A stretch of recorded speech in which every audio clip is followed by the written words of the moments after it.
Bienvenidos a Taller Batería.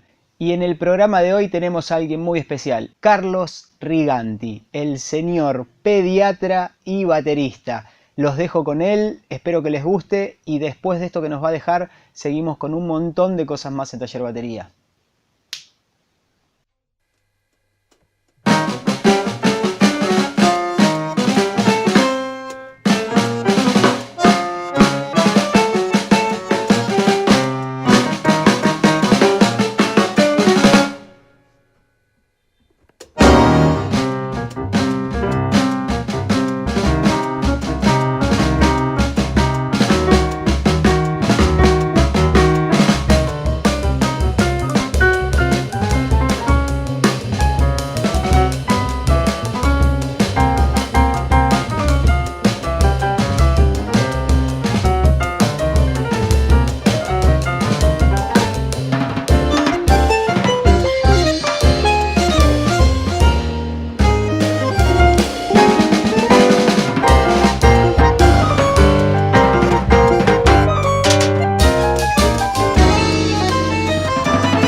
Tremendo lo que hizo Carlos para todos nosotros, algo no usual o que digamos que no estamos acostumbrados a escuchar tocando la bata, ¿no? Saliendo del redoblante en 2 en 4, explayándose un poco más por nuestra música, el tango y la música de fusión. Tremendo para mí lo que tocó, está muy bueno. Si quieren apoyar al canal, no tienen más que darle un me gusta, un like, compartan el programa. Y si quieren nos pueden seguir en las páginas de Facebook y Instagram y YouTube, Taller Batería. Vamos a seguir ahora con Carlos Riganti, que en realidad nos va a dejar una data que, como dijo el Pipi Piazzolla, ojos bien abiertos, porque me parece que está buenísimo lo que nos va a dejar. Él nos va a hablar y nos va a dar una introducción a lo que es la polirritmia y cómo él encara esa situación. Hola a todos. Primero, gracias por la invitación, Melena, por toda esta onda de poder participar de este momento, digamos, para Taller Batería. Y les quería hablar un poquito de la configuración de esta batería. Ustedes vieron que tiene un par de sonidos diferentes. O sea, no es el hecho de que sean raros porque, uy, soy raro y puse un sonido que encontré en la basura y lo puse acá y es música. En realidad, esta batería la usamos con Alas en el 2003 y teníamos un tema que empezaba con un cacerolazo, porque pensábamos que el sonido de las cacerolas ya era autóctono de la ciudad de Buenos Aires, era como el bandoneón, digamos. Entonces, usábamos cacerolas directamente y en algunos temas y había que configurar una batería que tuviera que ver con ese sonido.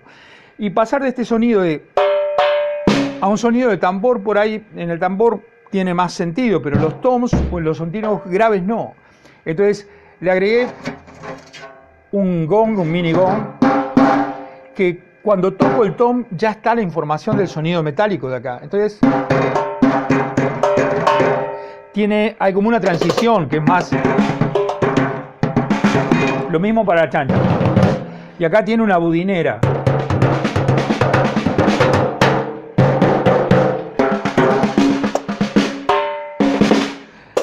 El hi-hat es muy chiquito porque permite más definición y había momentos en que tocábamos con el cierre de los bandoneones nada más y este sonido se acercaba mucho más a ese sonido de cierre. Cuando usaba un hi-hat más grande no conseguía esa nitidez con ese cierre.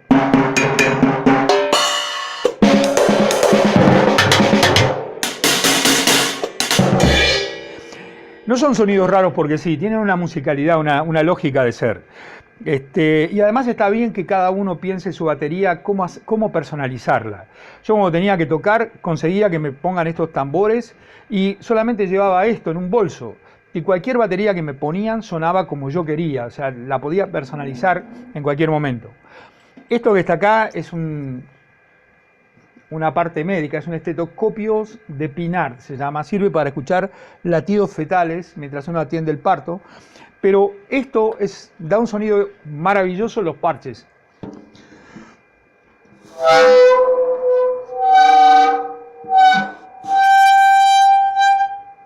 Y uno hasta puede afinarlo apretando el parche en algún momento.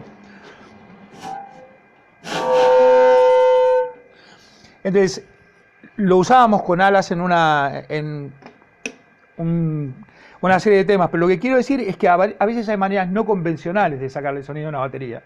Y esto, soplar el borde del parche de esta manera, también el de mojar el dedo, cualquier manera que ustedes tengan de hacer sonar una batería con las manos, lo que sea, investíguenla, pruébenla, no la pongan en cualquier lado por decir, miren qué raro que soy, pero sí tengan la actitud de investigar qué sonidos hay en este instrumento y cómo pueden usarlos, ¿sí? Eso es lo primero que quería comentarles en cuanto a la configuración de la batería esta. Vamos a ver unos ejercicios que yo me planteé para hacer. Esta es una hojita que la idea es enseñar un concepto de polirritmia desde una manera muy básica. Entonces, la base de arriba es una base de rock, o sea, corcheas y en el segundo y cuarto tiempo la mano izquierda. Y el bombo lo que va haciendo es ir desplazándose en grupos de A7, o sea, en esa base, cada 7 semicorcheas va cayendo un bombo. Hay un segundo ejercicio donde cae cada 6, otro cada 5, cada 4, 3 y 2. Se hace toda una secuencia que dura 16 compases en sí. Pero el concepto es el siguiente. La mayor parte de la música en que tocamos está organizada en compases de 4 tiempos y por lo general en frases de 4 compases. Entonces yo tengo esa cuenta que sería 1, 2, 3, 4, 2, 2, 3, 4, 3, 2, 3, 4, 4, 2, 3, 4. Sería esa agrupación de esas 16 pulsos en grupos de 4. La idea es empezar a usarlos en otros grupos, por ejemplo, en 2 grupos de 7 y uno de 2. O sea, sería 1, 2, 3, 4, 5, 6, 7, 2, 2, 3, 4, 5, 6, 7, 1, 2, 1, tac, y ahí estamos en el 4 otra vez. En el 5, o sea, se mueve de diferentes maneras, son 3 grupos de 5 y uno de 1. Sería 1, 2, 3, 4, 5, 2, 2, 3, 4, 5, 3, 2, 3, 4, 5, 1, 1, 2, 3. Entonces, esto busca ir combinando estas diferentes secuencias. En el 3, por ejemplo, son 5 grupos de 3 y uno de 1. Serían 1, 2, 3, 2, 2, 3, 3, 2, 3, 4, 2, 3, 5, 2, 3, 1, 1. Y entonces, si puedo pensar eso de esa manera y esas cuentas, me da una cierta facilidad de pensar rítmicamente en otras cosas. Yo desarrollé ejercicios que son sencillos pero que tienen este concepto involucrado para ir incorporándolo en la manera de pensar y poder tocar, estar en una base de 4 tiempos. Mi banda está tocando derecho y yo puedo ir jugando con diferentes polirritmias sin interrumpir el fluir de la banda. Eso es lo más interesante como forma de poder aplicarlo inmediatamente. Bueno, esa es la idea. Yo le puse rock shift como desplazamiento de rock, pero parece como fuera rock shit también, que es otra cosa. Y la idea es poder trabajar esto y sumarle las ideas que a cada uno se le ocurra con esto. Yo acá lo escribí, van a tener esta hoja seguramente, y puse los puntos donde esos ciclos se vuelven a juntar, digamos. Y como tenemos grupos, por ejemplo, 772, 5551, parece que fueran teléfonos. Es más, cuando jugábamos con estas ideas, o sea, en los viajes de gira con Pedro Aznar, nos poníamos a jugar con los teléfonos. O sea, uno contaba 772 y el otro iba desplazando en otra métrica, y por ahí estábamos hasta 8, 10 compases hasta volver a encontrarnos, había que volver a encontrarse en el 1. Es un muy buen juego para hacer cuando uno está sin nada que hacer, sobre todo en las giras. O sea, en vez de estar cada uno escuchando algo, podemos jugar a la polirritmia, ¿sí? Bueno, nada más, gracias por este momento. Vamos a hacer el primer ejercicio, que es un desplazamiento dentro de 4 compases de 4 cuartos, o sea, ir haciendo un desplazamiento de 7.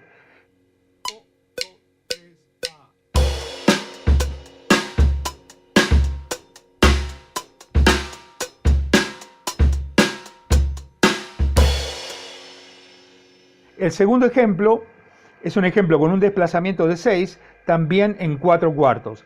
Y el desplazamiento dura 3 compases de 4 cuartos y vamos a agregar un compás de 4 cuartos para volver a los 4 compases de 4 cuartos.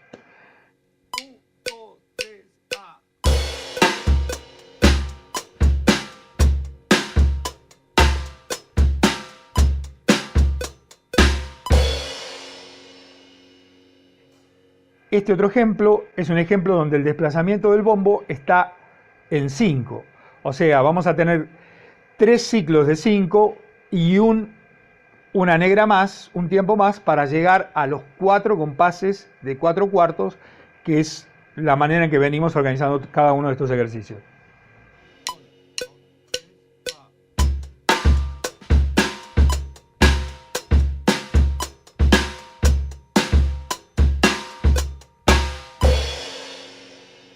Después del ejercicio con el desplazamiento de 5, vamos a hacer un ejercicio que coincide con 4, o sea que vamos a tener las negras y vamos a hacer 4 compases de 4 cuartos con negras.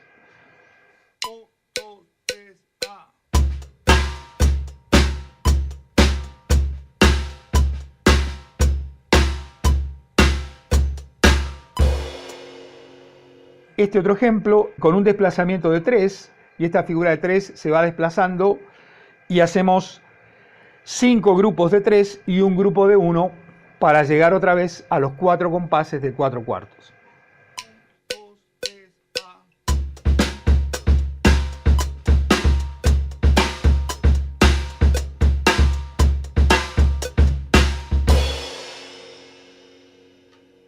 El último ejemplo es el de 2, y acá son corcheas, 4 compases de 4 cuartos en corcheas.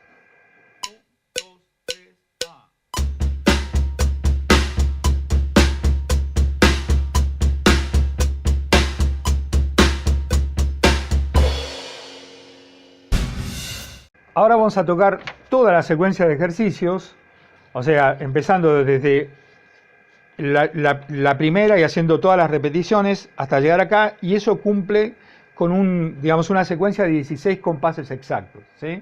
En los cuales va evolucionando toda esta polirritmia.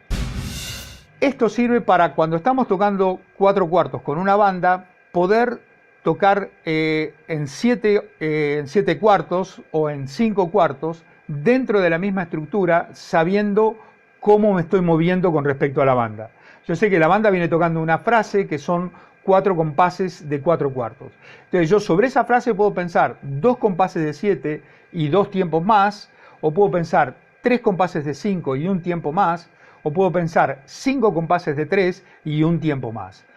Eso para 16 es la secuencia que tratamos de ejemplificar en esta hoja y tocarlos desde el principio hasta el final. Ahora empezamos con el ejemplo lento.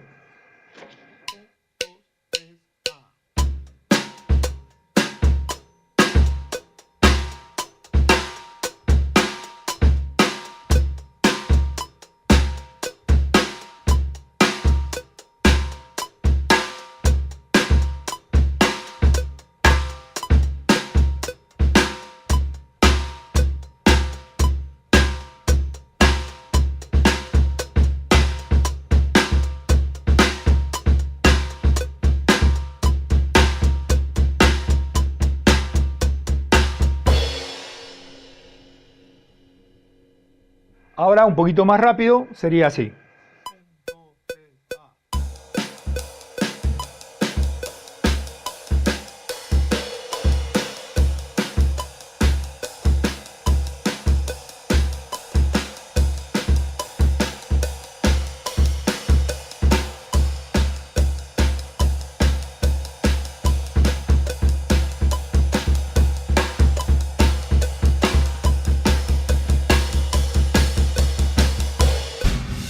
Interesante la data que nos dejó Carlos. Como ustedes ya saben, siempre después de este paso de ejercicios o de información, tenemos una charla con el invitado. Pero esta vez va a ser diferente. ¿Por qué?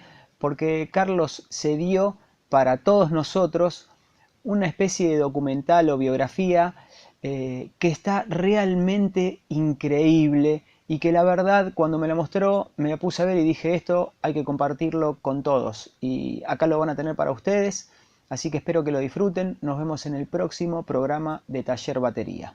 Hasta luego.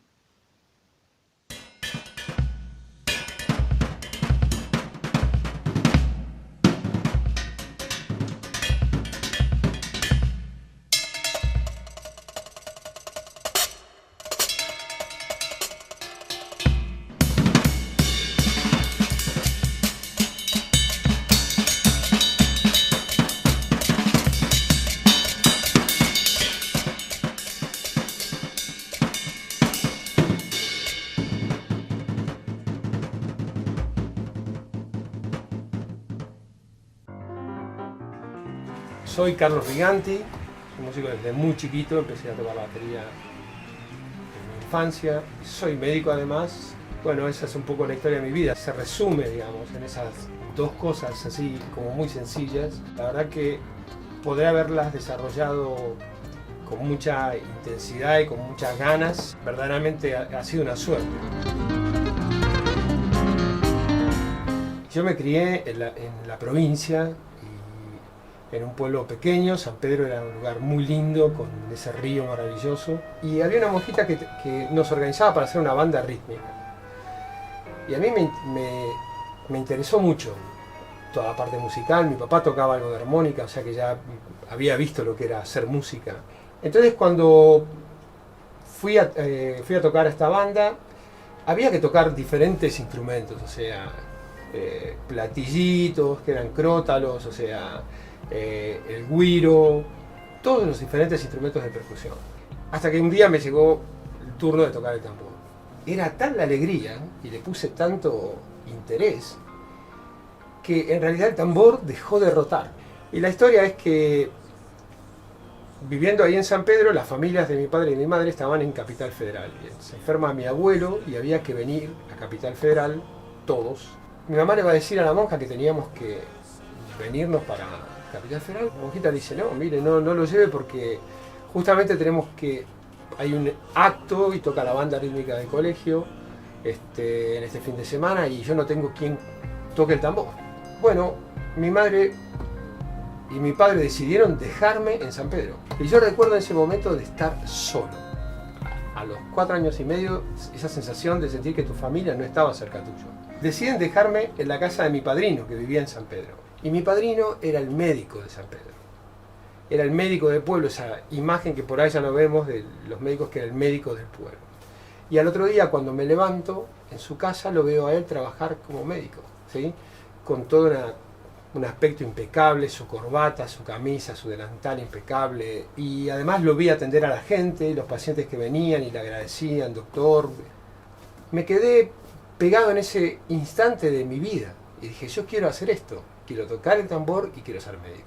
Nos mudamos de San Pedro a General Pacheco y pasé toda mi infancia en Pacheco, de los 5 años y medio más o menos hasta la adolescencia. El primer día que llegamos, mientras mis padres armaban la casa, se bajaban las cosas del camión, vi que al lado, en el baldío del lado, había unos pibes jugando al fútbol. Y entonces le dije a mi hijo, ¿puedo ir a jugar al fútbol ahí? Y me dice, sí, yo te veo de acá, andá nomás. Entonces me fui a jugar al fútbol y eran todos pibes más grandes que yo. Pero igual, uno de chico se hace amistades muy fácilmente. Entonces me invitaron a jugar, jugué un rato y cuando termina el partido, uno de los más grandes se acerca y me dice, ¿y vos quién sos? Digo, no, yo vivo ahora acá al lado, en la casa de ahí al lado. Me dice, ¿y vos querés ser de esta barra? Y cuando me dicen así, yo digo, sí, yo quiero ser de esta barra. Bueno, entonces hay dos cosas que tenés que saber. Que los bebés salen por la concha y que los reyes son los padres, porque no queremos boludos acá. Ese fue un impacto para mí. Yo me acuerdo, ya volví a mi casa, ya era otra persona. Era el primer día que llegaba a otro barrio, había salido y eso ya me había cambiado. Después de General Pacheco, nos mudamos a San Isidro, ahí empecé a hacer la secundaria. Y cuando me compraron la primera batería, que me compraron ese tambor y los platillos, había un equipo, un combinado que tenían mis viejos, y yo lo sacaba al patio y armaba la batería en el patio y me ponía a tocar. Y pasaron unos pibes del barrio que escucharon eso, golpearon la puerta y dijo, ¿acá hay un baterista? Y dije, sí, soy yo. Y me dice, bueno, mira, tenemos un grupo. Y ahí formamos el primer grupo con la gente del barrio, llamaba Prohibido Estacionar, con los hermanos Pupo, Carlos Perrone que cantaba, y Jorge Asati.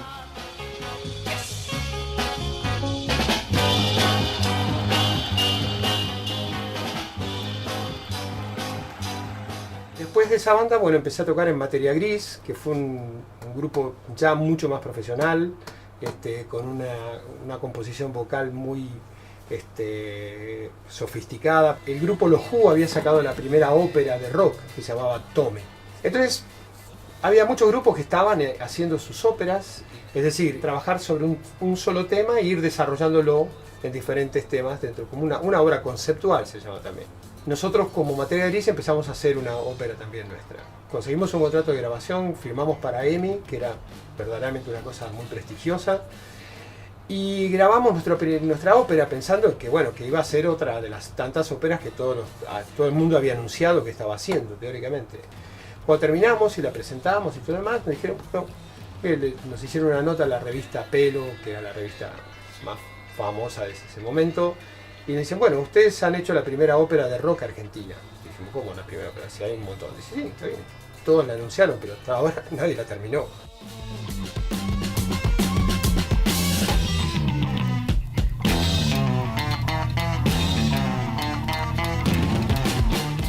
A Moreto lo conocí en el Nacional de San Isidro. Él tocaba trompeta y tocó con un grupo donde tocaba mi profesor de batería, se llamaba Carlos Kraus.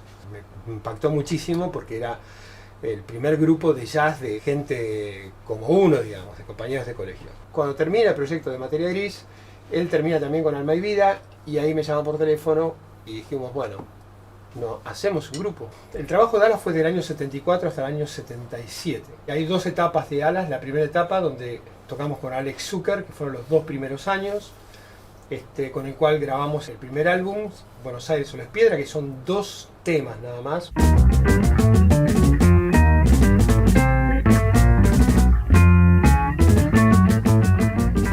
Y una cosa que yo comenté en un reportaje que nos hicieron con Alas, que dije que bueno, que estaba muy bien cantar en castellano, pero que había que tocar en castellano también.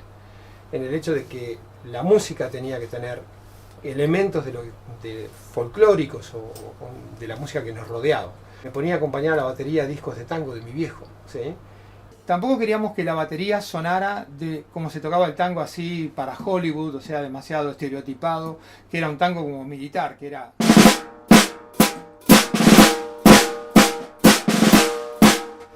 Ese era un sonido que no nos interesaba. Entonces me puse a practicar el concepto de orquestar la batería como se toca en jazz, que es directamente...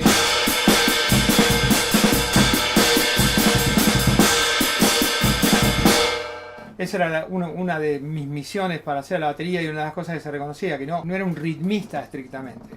O sea, sacaba un poco a la batería de esa función de solamente hacer el ritmo, y eso, bueno, le fue dando un estilo a Alas y un estilo a esa manera de tocar la batería.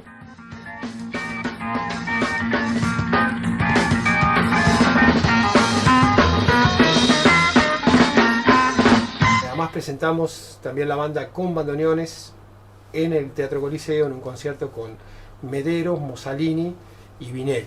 Bueno, llegó esto a oídos de Piazzolla. Le contaron de que había un grupo de rock que había tocado con 3 bandoneones y todo, y la verdad que los comentarios que le deben haber llegado eran muy buenos, porque cuando vino a Buenos Aires nos vino a escuchar en un concierto que estábamos nosotros tocando. Yo no sé, me empezaron a temblar las piernas, casi no podía agarrar, o sea, no puede ser. Piazzolla tenía fama de ser un tipo, no tenía fama, era un tipo muy, no digo amargo, pero muy estricto, o sea, cuando le preguntaban qué le parecía el rock, el tipo decía que no le gustaba lo que escuchaba el rock. O sea, inmediatamente se hizo una conferencia de prensa con gente que había ido y justamente comentó que era la fusión del rock que más le había gustado y elogió el grupo y el trabajo que habíamos estado haciendo, y fue muy importante para nosotros porque nos dio un apoyo y un reconocimiento que verdaderamente nos permitió seguir haciendo otros proyectos y seguir adelante con lo que estábamos haciendo. Las letras de Alas eran bastante contestatarias, o sea, si bien no tenían ninguna alusión directa, pero se metían en la crisis que se vivía en ese momento. Eso hizo que en uno de nuestros conciertos vinieran y nos tiraran 2 bombas de gas lacrimógeno en la parte de atrás del concierto, como para que fuera todo un gran desastre. La verdad que ya el concierto estaba terminando y estaba tan bueno ese concierto, habíamos estado practicando un montón de tiempo y todos los efectos de sonido eran tan geniales, sonaban tan bien, que la gente cuando tiraron el gas lacrimógeno pensaron que era un efecto, se quedaban, hasta que obviamente todos se dieron cuenta que era un gas lacrimógeno. Bueno, yo me acuerdo que en ese momento lo único que atiné a hacer era agarrar todos los platillos que tenía y darlos vuelta y meterlos para adentro, al lado del banquito de la batería, ¿sí? Y me puse adelante de la batería, adelante del bombo, atajando a la gente y desviándola para el costado. Pero me acuerdo que mientras hacía todo eso me llegaba el gas lacrimógeno. Y la sensación fue increíble, porque el primer impacto es como que no podés respirar. Te parece que te quedás sin respiración. E inmediatamente después de ese primer impacto empezás con un hilito de aire a poder respirar muy poquito, y te viene la otra parte de gas lacrimógeno, que es que te sale agua a chorros de los ojos. Pero después que pasa todo eso, que es el primer impacto, que te da mucho pánico y todo lo demás, después no pasa nada. O sea que el gas no te va a matar. Lo que te puede matar es el aplastamiento de la gente huyendo despavorida porque no sabe qué es lo que está pasando. La primera formación de Alas fue con Alex Zucker, y ya la segunda formación de Alas fue con Pedro Aznar. ¿Cómo lo conocimos a Pedro? Es una cosa media mágica, porque Pedro y el Mono Fontana tocaban en un grupo llamado Madre Atómica cuando eran muy chicos, tenían 15 años, y ellos venían a los conciertos de Alas, eran fanáticos de nuestra banda. Y un día después de tocar, vinieron a charlar con nosotros, y uno de mis alumnos, que los conocía, me dice: mirá, estos chicos tienen una banda increíble, se llama Madre Atómica. Y entonces me interesó mucho y los fui a escuchar.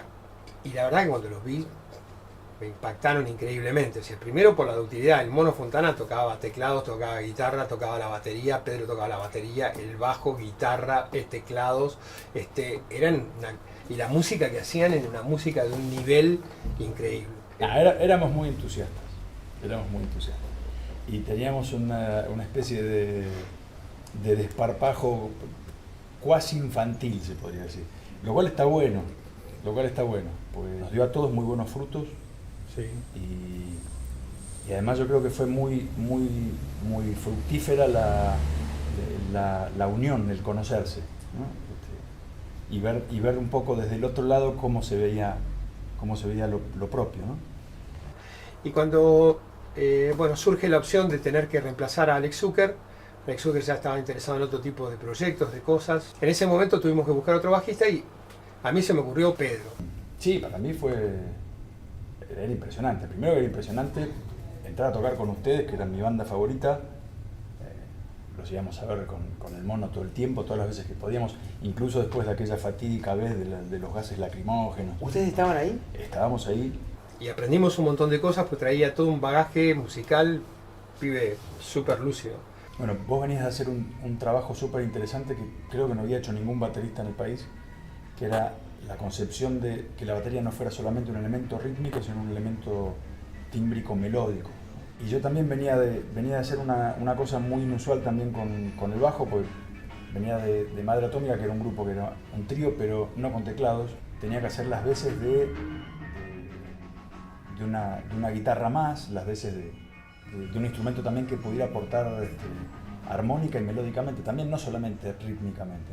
Y yo creo que esa fusión estuvo buenísima. Bueno, tuvimos suerte de compartir este proyecto con los bandoneonistas más importantes que había en ese momento. Sí, ni hablar. O sea, Vinelli, Marconi. Normalmente no era frecuente incorporar en una banda un bandoneón. Porque un instrumento que estaba como muy demasiado atado a una historia, ¿no? Sí. Entonces estas experiencias rompían con esas barreras y sumaban de una manera que era, como bien dijiste, era insolente.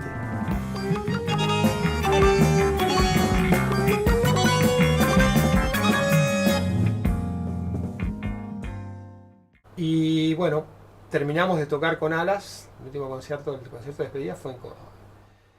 Me acuerdo que en el show ese de Córdoba, Gustavo me empujó casi literalmente a cantar. Yo estaba aterrado, no quería saber. Y no sé qué triquiñuela hizo y me largó a cantar. Simultáneamente, mientras estábamos pasando todas estas cosas, yo seguía mi carrera de medicina, ¿sí? Y se me complicaba porque a veces obviamente tenía una gira y a la vuelta tenía que preparar un final y la verdad que no tenía tiempo de prepararlo, o sea que fui cursando materias y dejando exámenes que tenía que dar más tarde. Pero terminé mi carrera habiendo grabado 3 CDs diferentes, 2 con Alas, ¿sí? 1 con Porcheto, ¿sí? Y otro más, un cuarto con Cutaya, con Carlos Cutaya. Y todo eso lo hacía mientras estudiaba, o sea, trabajaba como músico. O sea, y acá estaba el tema de la disyuntiva. Yo en ese momento era un músico que estudiaba medicina. Después me transformé en un médico que tocaba música. Yo quería rendir muchísimo en las 2 áreas que estaba trabajando. Tenía que luchar internamente con mi cabeza que, por ejemplo, me decía, bueno, ahora estuviste tocando música, el que estuvo estudiando medicina, verdaderamente te sacó mucha ventaja, pudo hacer más cosas que vos. Y cuando estaba estudiando medicina sentía como que el que había estado tocando música todo ese tiempo me había sacado ventaja, era mejor músico. La cuestión era que el pasaje de una cosa a la otra me daba más energía para cada una de las cosas. Y cuando quería ver el resultado final, resulta que tenía mejor resultado yo que estaba exclusivamente haciendo cada una de las otras. El servicio militar lo hice como médico, ya me había recibido, ¿sí? O sea que iba todos los días y me iba a mi casa. Durante el tiempo del servicio militar, lo que hice fue preparar la convalidación del título de médico en los Estados Unidos. La idea era irme del país y abrir un espacio de búsqueda. Antes de saber el resultado, si lo había aprobado o no, ya nos fuimos de viaje. Y nos fuimos a recorrer Europa y nos quedamos después viviendo en Madrid. Al principio trabajaba de cualquier cosa, vendiendo cursos de inglés en la calle y se me ocurrió sacar un aviso para dar clases de batería. La primera semana llegué a tener 10 alumnos o una cosa parecida. Empezamos a ya tener una prosperidad económica. Y en el mismo lugar de esa sala de ensayo, donde yo estaba dando clase de batería, en otra sala de ahí, que había muchas salas, ensayaba Morris con su grupo. Y oh casualidad, a Morris se le va el baterista que tenía, ¿sí? Y entonces, de vernos ahí, me ofrece si quería tocar a la banda y doy una prueba, obviamente. La verdad que fue una experiencia buenísima. Grabamos un disco en Madrid también.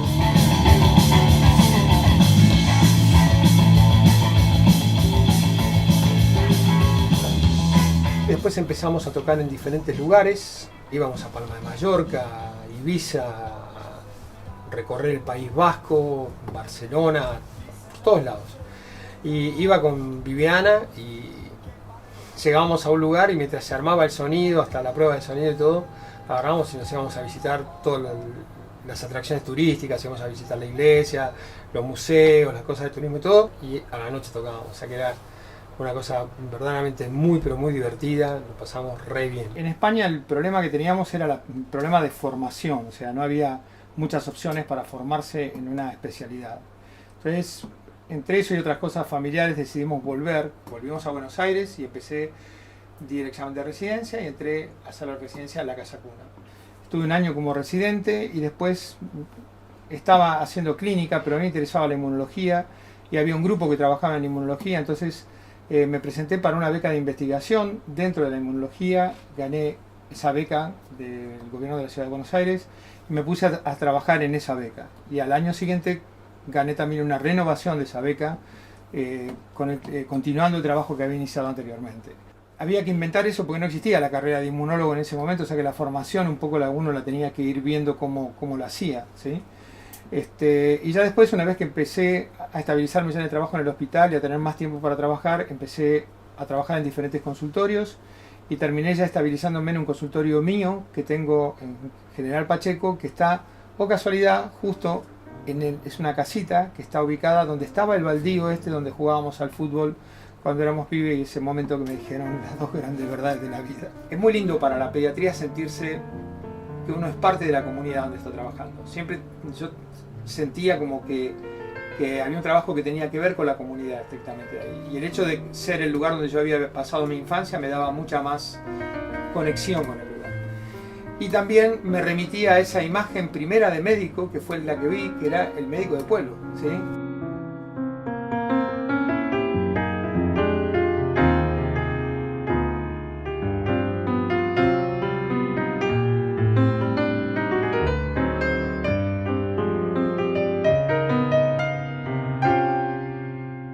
No recuerdo de haber estado un periodo prolongado en mi vida sin tocar música. O sea, inclusive haciendo la residencia y haciendo las becas de investigación y todo lo demás, yo tenía un día a la semana, que era el sábado, ¿sí?, que me iba a la casa de mis viejos en San Isidro, donde tenía armada la batería en ese momento, y daba clases desde la mañana hasta la noche. Empecé a dar clases también en un instituto de jazz, que es el Instituto Tecnológico de Música Contemporánea, que tengo la cátedra de batería de hace 20 y pico de años. Y la posibilidad de trabajo y de investigación con los alumnos es fascinante, ¿sí? La docencia para mí es una actividad también muy importante. Me lo tomo muy en serio, ya sea en la medicina y en la música. Y tengo mi madre era una docente, o sea que tengo cierta facilidad para eso, cierta vocación también.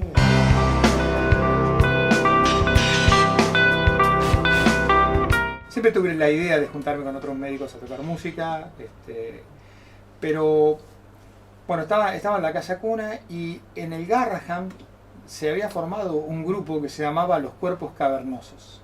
Inicialmente estaba en esa banda Daniel Marcó, Griselda Berberian, Antonio Berrío, Horacio Plotkin, que es un endocrinólogo, está trabajando en Estados Unidos ahora, y Hugo Paganini, un infectólogo maravilloso.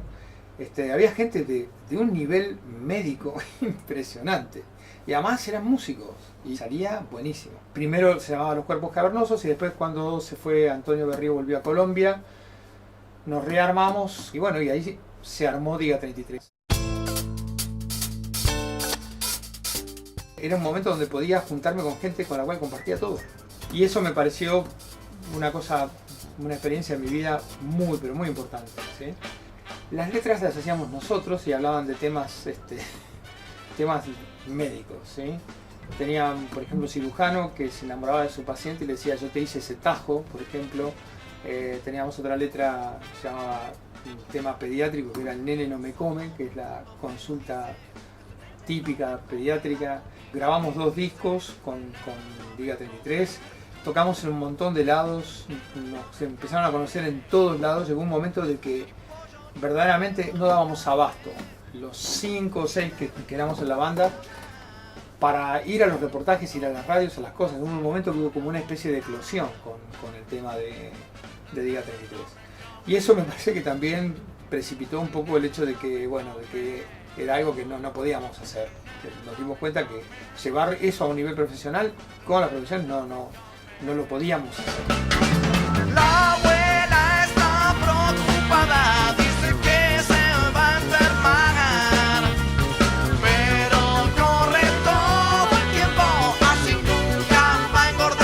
el 2003, un grupo de chicos que hacían un programa de radio de rock progresivo, que pasaban música de Dallas, me llevan a un reportaje y ahí me dicen que había mucho público para el rock progresivo de la época del 70. Y yo le comenté esta idea por teléfono a Gustavo Moreto y en ese momento le interesó, empezó a trabajar sobre el material de Alas y me llama un día y me dice, bueno, ¿cuándo podés venir a ensayar acá a Nueva Jersey? Que estamos ya preparando Alas con Martín, mi hijo, y lo llamamos Alex. Y así fue. Me fui para allá y empezamos ya a ensayar. Y después de eso, directamente nos presentamos en el Soho Playhouse, que es un lugarcito que hay justamente en el Soho, un teatro muy lindo.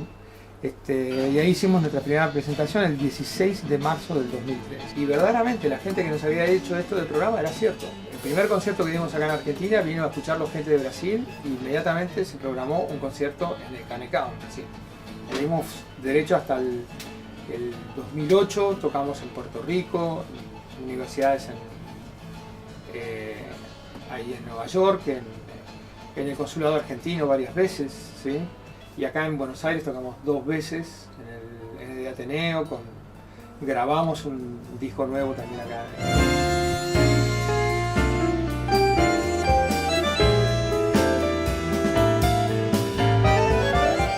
Y para mí fue un placer muy especial, ¿no? Porque trabajar en la mezcla de canciones, muchas de las cuales eran o canciones que yo había escuchado inicialmente como fan del grupo y en otros casos canciones que había grabado ya como miembro del grupo, tantos años después, y tenerlo así en los dedos como una mezcla, ¿no? Como decir, bueno, a ver cómo debería sonar esto. La formación no tenía teclados, no tenía teclados electrónicos ni nada, un piano acústico nada más, bandoneón, bajo, batería y guitarra. Y la batería tenía una dimensión donde el máximo volumen que podía desarrollar es el máximo volumen que se podía desarrollar desde el piano acústico. O sea que tuve que hacer toda una reingeniería de la batería.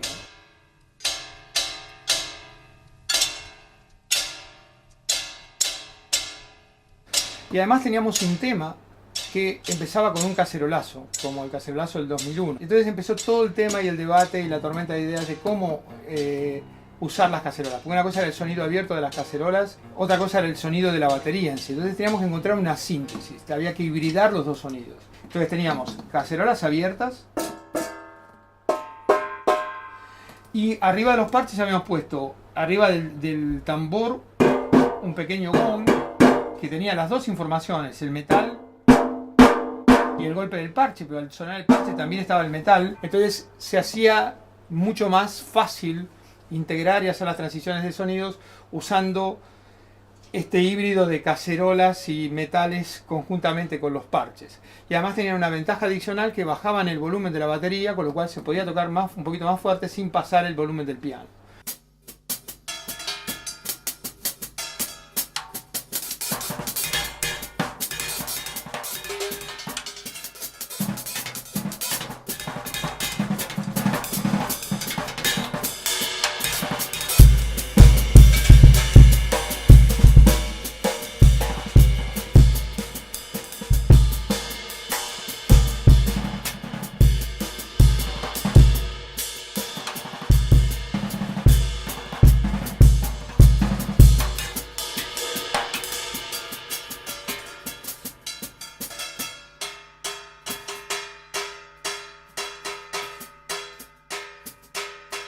Era muy lindo tocar en Nueva York con esta batería y venían a decirte, porque vos vas a Nueva York a tocar con una batería de jazz como cualquier persona y te dicen, ¿qué venís a hacer? ¿Sí? O sea, si ya tocó todo el mundo jazz acá en Nueva York. Pero si vas a tocar tango con una batería que está hecha de otra forma, ¿sí? Tiene otros sonidos y todo, se transforma en una cosa muy interesante lo que estás haciendo.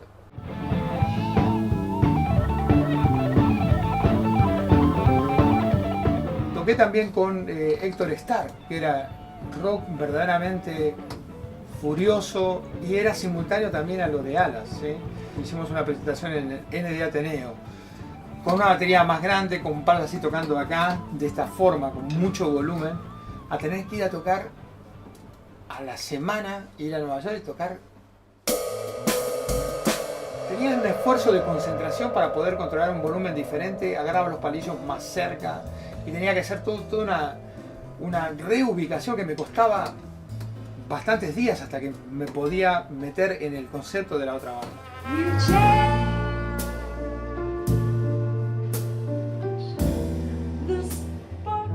Ahora estamos haciendo un proyecto lindísimo, que es el proyecto de tocar con Paula. Paula canta y tocamos con un grupo de jazz y se llama De Tal Palo Jazz Quartet y lo estamos pasando re bien. Es una experiencia maravillosa tener la posibilidad de compartir la música con una hija, y estoy tocando jazz con varios grupos también, haciendo standards y cosas que yo había empezado a hacer cuando empezaba a tocar.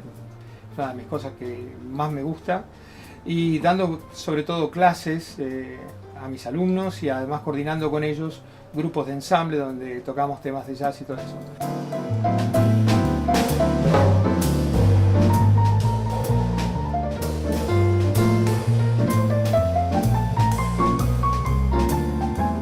Yo conozco gente que me dice, tocás la batería, qué bárbaro, cómo descargas, ¿no es cierto?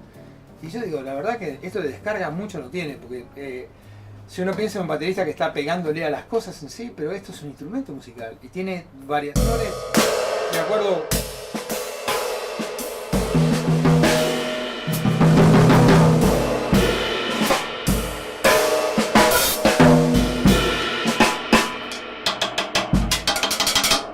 Todo suena.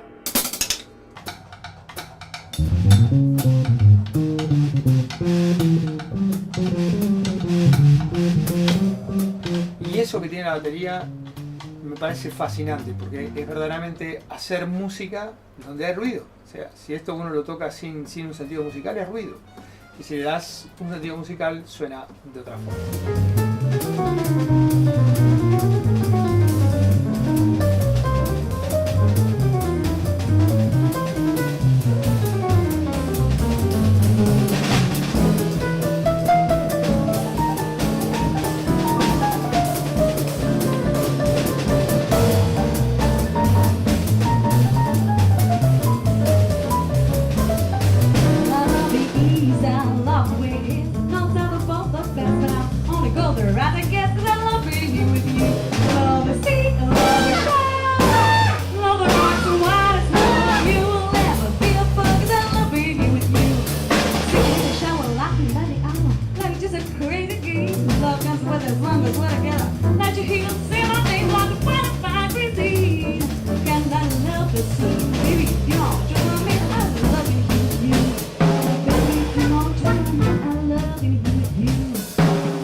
Lo que fui haciendo en mi vida fue seguir esa revelación o esa epifanía de los 4 años, ¿sí?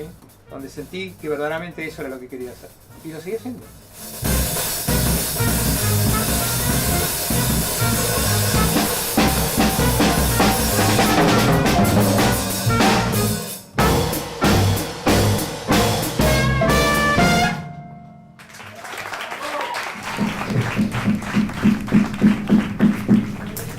Es acá donde se une la percusión y la medicina.